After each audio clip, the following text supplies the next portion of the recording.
Presidente, na próxima semana, nós teremos a realização da 18ª Marcha dos Prefeitos aqui em Brasília. Mais uma vez, centenas de administradores municipais virão a Brasília para reivindicar mais direitos e mais recursos para suas cidades.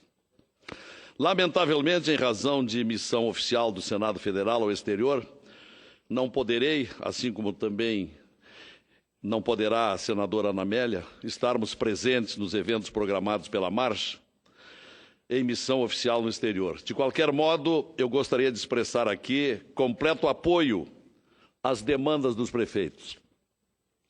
É notória a penúria enfrentada pela maioria de municípios brasileiros. A situação de municípios deve ser tratada com muito mais atenção. É sintoma de como o nosso pacto federativo se encontra doente. Temos hoje um problema institucional, isto é um fato, não é opinião. Existe distribuição desproporcional de recursos entre os níveis federativos. E mais, o governo federal tem se esquivado de cumprir com seus deveres financeiros. Segundo a Confederação Nacional de Municípios, 70% dos problemas financeiros enfrentados pelos municípios têm relação com convênios firmados com o governo federal. Então, senhora presidente, a União recebe a maior parte do bolo, enquanto estados e municípios ficam com as raspas e as sobras. Além disso, nos últimos anos, diversas atribuições têm sido repassadas aos estados e municípios, sem consequente transferência de recursos. Enfim, o nosso pacto federativo, que já era defeituoso, está mutilado em sua essência.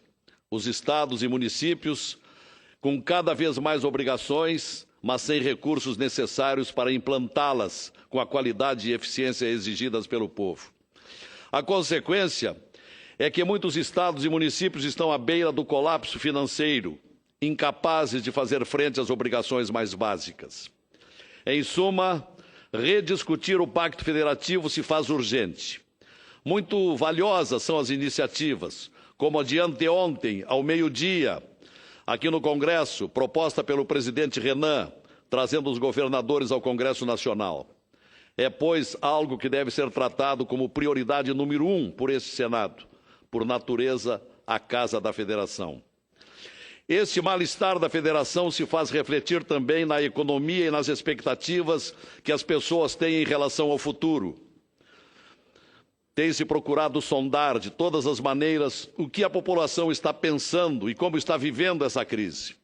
Então é por isso que eu quero chamar a atenção para uma pesquisa levada a cabo no mês de abril pelo IPO, Instituto de Pesquisas de Opinião do Rio Grande do Sul, a respeito da percepção dos gaúchos sobre a economia do Estado e do país.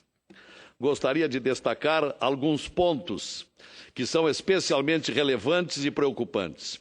Em primeiro lugar, há temor em relação ao futuro. A maioria dos entrevistados acredita que nos próximos meses vivenciarão um aumento na inflação e no desemprego. Aliás, a propósito, quero incluir desde logo, senhora presidente, que está valendo agora nos jornais, o que são as manchetes de hoje nos jornais. E vou me permitir ler algumas delas, porque se inserem nesse tema referente às apreensões da população brasileira. Desemprego é o maior desde março de 2011. Economia em recessão no trimestre. A arrecadação cai 4,6% em abril. Eletrobras perde grau de investimento do fundo de 8 países, aliás, em 8 países os fundos da Petrobras estão sendo processados. A estatal já é alvo de 6 processos só em Nova York. A Petrobras, a grande causa do agravamento desta desgraça para a economia brasileira. Desemprego sobe e renda do trabalhador tem queda em abril. Capacidade ociosa da indústria é a maior em 6 anos, diz CNI. país já acumula 500 mil novos desempregos desde janeiro. São algumas das manchetes que se sucedem nos jornais espalhados por todo o Brasil. E, ao mesmo tempo, quero informar e dizer aos nossos parlamentares e telespectadores e ouvintes, senadora Ana Amélia, recebi agora de manhã uma informação do nosso Estado, porque nesse momento há uma triste fila de empregados no que era para ser o próspero e redentor Polo Naval de Rio Grande. Mais de 100 pessoas estão na fila para a degola. É uma cena muito triste que ocorre naquele município do sul do Rio Grande do Sul. Degolas que começarão a ocorrer simplesmente porque não houve acerto entre as empresas que deveriam prosseguir a construção das plataformas de petróleo. A QGI, a Esquip, está demitindo, nesse momento, grande quantidade de empregados do Polo Naval porque não houve acerto para o valor de aditivos com vistas à continuação da montagem das duas plataformas, a P55 e a P57. Sabem aqueles que têm acompanhado essa crise, particularmente lá no Polo de Rio Grande, a QGI é controlada pela Queiroz Galvão, uma das empreiteiras envolvidas no Lava Jato. Portanto, seguem ruindo os sonhos de gaúchos e particularmente de toda a metade sul do Rio Grande do Sul, com o que aconteceu, com o que fizeram com a Petrobras e que repercute no Polo de Rio Grande. Dito isto, sigo avaliando o que fez a pesquisa do IPO e cujos resultados estão sendo dados a público. Os efeitos tenebrosos desta crise que vive o país são sentidos e se multiplicam. As pessoas consomem menos, deixando de lado os bens ou serviços considerados supérfluos ou secundários, bem como adiando ao máximo a aquisição de bens duráveis e evitando a tomada de financiamentos. Esse pessimismo é reforçado pela percepção de que os governos municipal, estadual e federal também se encontram em situação financeira delicada. Os governos acenam para a redução de gastos e cortes de programas sociais.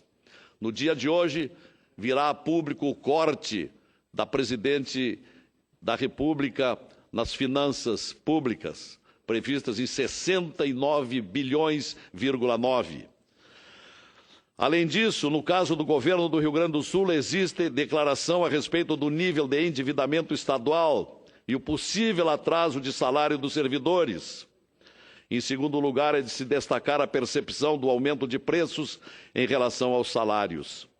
Os entrevistados desta pesquisa afirmam que não conseguem mais comprar os mesmos produtos no supermercado ou farmácia com o mesmo orçamento e que os produtos sobem mais que os salários. 77,3% dos gaúchos acreditam que a inflação irá aumentar. 77,3%. Em terceiro lugar, a expectativa de aumento de desemprego é sentida em todas as faixas etárias, em todas as faixas de renda, em todas as regiões do Estado. Em Porto Alegre, nada menos do que 73% temem perder o emprego. Seguindo com esse quadro assustador, mas verdadeiro, a pesquisa verificou o nível de endividamento dos gaúchos, que para a maioria tem crescido e se mantido estável nesse ano. Apenas um quarto dos entrevistados afirmam que têm conseguido reduzir as suas dívidas. Além disso, as agruras do endividamento afetam as parcelas mais pobres. Segundo a pesquisa, as pessoas com menor escolaridade e renda são os que mais sofrem com as dívidas.